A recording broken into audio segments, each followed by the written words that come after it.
30일간 매일 은행으로 점점점. 자, 홍 기자, 이게 어떤 사건인지 좀 설명 좀 해주시죠. 시어머니가 숨졌습니다. 지난해 3월에 숨졌어요. 그런데 그 다음 날부터 범행이 시작됐습니다. 며느리가 시어머니 이름으로 된 마이너스 통장이 있었습니다. 이 통장에서 돈을 뽑기 시작하는데요.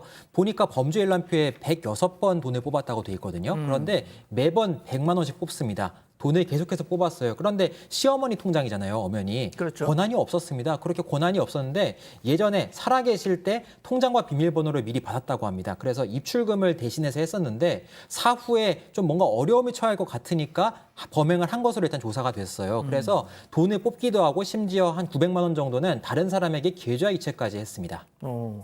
지금 뭐 이 얼마 정도 이 규모가 1억 어느 정도 됐던 거예요? 1천만 원 정도. 네, 상당히 많은 돈입니다. 근데 저는 1억 1천만 원이나 되는 돈, 뭐 돈을 빼간 것도 선뜻 이해하기 쉽지 않지만 이 시기가 3월 1일에 이제 시어머니가 세상을 떠났는데 그 다음 날부터 돈을 뽑기 시작했어요.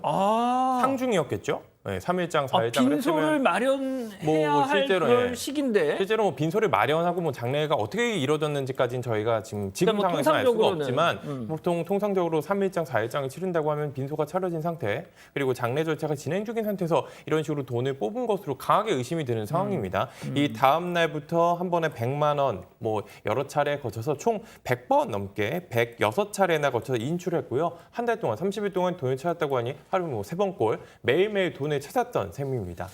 자, 이 며느리의 도대체 무슨 생각이었는지는 제가 잠시 후에 교수님한테 따로 좀 여쭤볼게요. 자, 그런데 변호사님, 보통 이 사망 신고를 하면 그 사망자의 계좌 같은 게 동결이 되거나 그렇게 되지 않나요? 일단 이게 굉장히 행정적으로도 문제가 좀 커요. 그래서 감사원도 이 부분을 몇 년 전에 지적하기도 했는데 사망자 명의 금융 계좌가 곧바로 그냥 자동적으로 다 묶여버리지는 않습니다. 그러다 보니까 사망자 명의 계좌가 현재 살아있는 게 약 한 500만 개가 되고요. 그리고 또 그중에 최근에 1년 동안에 뭐 이제 몇 년 전 보도니까 그때 기준이겠죠. 1년 내에 이제 실제로 거래가 된 것만 해도 이제 7만 건이 7만 개가 넘는다고 하거든요. 이게 잘 찾아서 하면은 충분히 막을 수 있지 않을까 싶기도 한데 아직까지 해결이 좀 안 되고 있습니다. 현실적으로. 이게 뭐 그러다 보니까 대포 통장으로 악용되기도 하고 그런 건데. 그렇구나. 실제로 2020년 작년이죠. 예, 작년 5월에도 한 간병인이 이제 그 환자 돌보고 있다가 그 환자가 사망한 후에 이제 뭐 통장이라는 것도 가지고 있으니까 또 나쁜 마음 먹고 이걸 또 현금 수백만 원을 인출해서 처벌받은 적도 있거든요. 가능은 하다라고 하는 것이고 다만 사망한 피상속인의 계좌에 금융재산이 얼마가 있는지를 알기 위해서 이제 금감원에다가 이거 알려달라고 이제 조회 신청을 합니다. 예. 그러면 그때는 그렇죠. 통보가 가지고 그때는 이제 막혀요.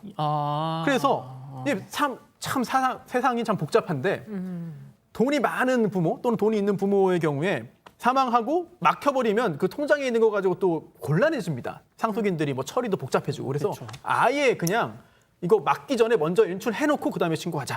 이렇게도 하거든요. 여러 가지 복잡한 일들이 있습니다. 이것 때문에. 아니, 그러면 말이죠. 이 경우는 피해자가 은행인 건가요? 그렇습니다. 이거 가지고도 뭐 대법원까지도 갔어요, 예전에는. 도대체 피해자가 누구냐에 따라서 법적으로 큰 차이가 생기기 때문입니다. 만약에 이 피해자가 금융기관이 아니라 이제 사람이라면 그 가해자와 피해자의 관계에 따라서 처벌을 피할 수도 있습니다. 즉 친족 상도례가 적용되면 예. 이 부분은 처벌을 피할 수 있기 때문에 굉장히 중요한 거거든요. 하지만 우리 대법원이 현재는 이렇게 정리했죠. 이거는 원래 그걸 가지고 있던 명의자가 아니라 금융기관이 피해자다라고 보아서 친족 상도례 적용 대상이 아니라는 입장을 취하고 있죠. 자, 이 기자, 그래서 법원 판단이 어떻게 나왔어요? 네, 일단 이 법원 역시 이게 죄질이 나쁘다고 봤습니다. 이제 사망한 시어머니의 돈에서 이제 자신의 마음대로 이제 돈을 인출한 사건이죠. 그런 그래서 거죠. 자신이 갖게 됐고요. 그래서 재판부가 피고인이 범행을 인정하고 반성하고 있고 피해 금액을 갖기로 다짐을 하기로 했지만 일단 유죄로 인정하고 징역 8월에 집행유예 2년을 선고했습니다.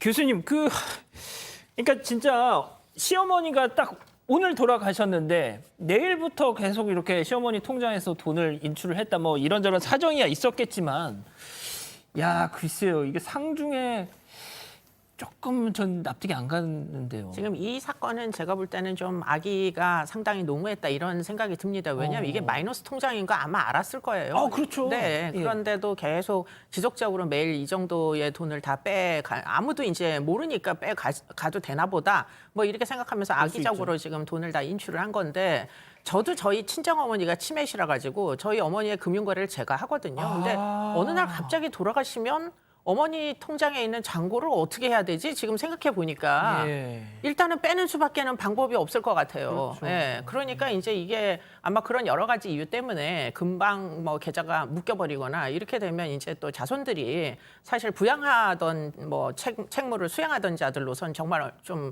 당황하는 일들이 벌어질 것 같아서 그래서 문제가 있어도 지금 좀 알면서도 내버려 두는 게 아닌가 이런 생각도 듭니다. 그렇군요. 네. 알겠습니다. 오늘 법 이렇게 정리하고요.